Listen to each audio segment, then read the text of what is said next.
Ẹ kú dédé àsìkò yìí ní gbogbo ibi tí ẹ ti ń gbọ́ mi nílé lóko tàbí lẹ́yìn òde. Ẹ jẹ́ kí a gbàdúrà. Bàbá wa àti Ọlọ́run wa, a dúpẹ́ fún àánú àti ojú-rere tí a rí gbà, tí ẹ mú wa rí ọjọ́ àbámẹ́ta àkọ́kọ́ nínú oṣù kẹwàá. Ògo ni fún orúkọ mímọ́ yín. A gbé yín ga Ọlọ́run wa nítorí pé ẹ kò fi wá sílẹ̀. Ní gbogbo ọ̀nà yẹn ló wá ń tọ́jú wa. Ògo yẹ yín, ìyìn yẹ yín, ọpẹ́ yẹ yín o. Ọlọ́run alágbára, ọ̀rọ̀ tí a ó gbọ́ lónìí kó ṣe ayé àti ọkàn wa ní rere, kó má ṣe lòdì sí wa ní ọjọ́ ìdájọ́. Àti pé agbára láti mọ̀ wípé ẹ̀yin ni ọ̀nà, òtítọ́ àti ìyè, ẹ yọ̀ǹda rẹ̀ fún wa. Kí a má ṣe lọ sí ọ̀nà mìíràn tí ó lọ sí ọ̀nà ìparun. Tí a gbàdúrà lórúkọ Jésù wa wà. Àmín, àmín lórúkọ Jésù. Àmín. Ìwé ọ̀run ṣíṣí tí a ti ọwọ́ olùṣọ́-àgùntàn Enoch Adeboye kọ. Èní ọjọ́ àbámẹ́ta, ọjọ́ keje oṣù kẹwàá. Àkòrí tí a ó gbé yẹ̀wò sọ pé ọ̀nà náà. Àkọ́sórí wa ni a mú nínú ìwé Jòhánù orí ìkẹrìnlá ẹsẹ̀ ìkẹfà. Jésù wí fún wọn pé èmi ni ọ̀nà, òtítọ́ àti ìyè. Kò sí ẹnikẹ́ni tí ó lè wá sọ́dọ̀ Baba bí kò ṣe nípasẹ̀ mi. Nígbà tí àwọn ọmọ bíbélì kíkà wà nínú ìwé Jòhánù bákan náà, orí ìkẹjọ, ẹsẹ̀ ìkejìléníọgbọ̀n títí dé ẹsẹ̀ ìkẹrìndínlógójì. Ìwé Jòhánù orí ìkẹjọ, ẹsẹ̀ ìkejìléníọgbọ̀n títí dé ẹsẹ̀ ìkẹrìndínlógójì tí ó kà báyìí pé, ẹ ó sì mọ òtítọ́, òtítọ́ yóò sì sọ yín di òmìnira. Wọ́n dá lóhùn wípé irú ọmọ Ábúráhámù ni àwa í ṣe. Àwa kì í sì ṣe ẹrú fún ẹnikẹ́ni rí láé. Ìwọ àti ṣe wípé ẹ ó di òmìnira. Jésù ń dá wọn lóhùn pé lóòótọ́ ni mo wí fún yín. Ẹnikẹ́ni tí ó bá ń dẹ́ṣẹ̀, òun ni ẹrú ẹ̀ṣẹ̀. Ẹrú kì í sì gbé ilé títí láé. Ọmọ ni máa ń gbé ilé títí láé. Kí Olúwa kí ó bùkún kíkà àti gbígbọ́ ọ̀rọ̀ rẹ̀.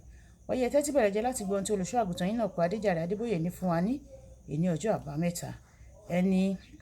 Ẹnìkan lè fẹ́ béèrè lọ́wọ́ Jésù Kristi Olúwa gbogbo ènìyàn pé ó ní orúkọ kan tàbí èkejì. Àwọn kan wí pé olùkọ́ni, àwọn kan wí pé wòlíì. Kí ni ìwọ fẹ́ kí a pè ọ́? Nínú ẹsẹ̀ Bíbélì tòní ó wí pé èmi ni ọ̀nà, òtítọ́ àti ìyè. Èyí jẹ́ àwọn orúkọ ńlá mẹ́ta. Ṣùgbọ́n fún àwọn ọjọ́ díẹ̀ sí, a ó máa wo Jésù Kristi gẹ́gẹ́ bí ọ̀nà. Lónìí, a ó wo Jésù gẹ́gẹ́ bí ọ̀nà sí òmìnira. Ìwé Jòhánù orí ìkẹjọ, ẹsẹ̀ ìkejìléníọgbọ̀n wí pé ẹ ó sì mọ òtítọ́, òtítọ́ yóò sì sọ yín di òmìnira. Nínú ìwé Jòhánù orí ìkẹjọ, ẹsẹ̀ ìkẹrìndínlógójì, Bíbélì wí pé bí ọmọ bá sọ yín di òmìnira, ẹ̀yin yóò di òmìnira nítòótọ́. Nígbà tí a bá ń sọ̀rọ̀ nípa òmìnira, àwọn ènìyàn kan lè wà tí wọ́n rò pé àwọn ní òmìnira ṣùgbọ́n kò rí bẹ́ẹ̀ o. Àwọn ọmọ ènìyàn jàǹkànjàǹkàn wọ́n ní ìṣòro. Àwọn ènìyàn jàǹkànjàǹkàn wọ́n ní ìṣòro tí owó kò lè yanjú rẹ̀. Àwọn ìṣòro tí ó kọjá agbára ìmọ̀ sáyẹ́ǹsì pátápátá. Ẹ̀wẹ̀, kò sí ìṣòro tó kọjá agbára Jésù Kristi. Òun ni ọ̀nà sí òmìnira. Arákùnrin kan wà nínú ìwé Máàkù orí ìkarùn ẹsẹ̀ ìkíní dé ìkàndógún tí líjíọ́nì ẹ̀mí èṣù ń darí rẹ̀.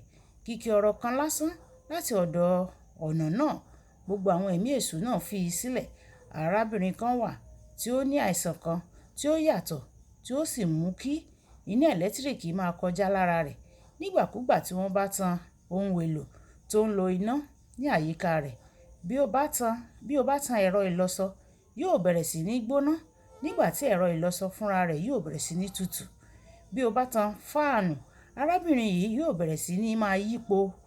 Nígbà kan, nígbà tí a fẹ́ lọ sí ilé ìwòsàn nínú ọkọ̀, ní kété tí dírẹ́bà tan iná sọ́kọ̀, iná kò kọjá lára bátìrì o.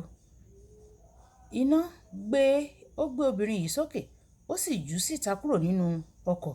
Látàrí àìsàn tí kò wọ́pọ̀ yìí, wọ́n ní láti gbé iná kúrò ní ilé rẹ̀. Wọ́n gé iná kúrò ní ilé rẹ̀. Mo lọ rí obìnrin yìí, mo sì sọ fún un pé mo mọ ẹnìkan tí ó lè tú ọ sílẹ̀ o. Lójú kan náà, ó fi ayé rẹ̀ fún Jésù. A gba àdúrà kékeré kan. Nígbà tí a sì tan fáànù, ó yí láì ní ipa kankan lára arábìnrin yìí. A tú u sílẹ̀ láti ọwọ́ ọ̀nà náà. Ọ̀nà kan ṣoṣo láti ní òmìnira ni nípa jíjọ̀wọ́ ayé rẹ pátápátá fún ọ̀nà náà. Kókó ọ̀rọ̀: Jésù ní ọ̀nà kan ṣoṣo sí òmìnira. Jésù ní ọ̀nà kan ṣoṣo sí òmìnira. Kì í dùn púpọ̀, ṣókí lọ́bẹ̀ oge. Nígbà tí a máa pàdé ní ọ̀la, a kú pọ̀pọ̀ sísìn òpin ọ̀sẹ̀. Ó dàbọ̀.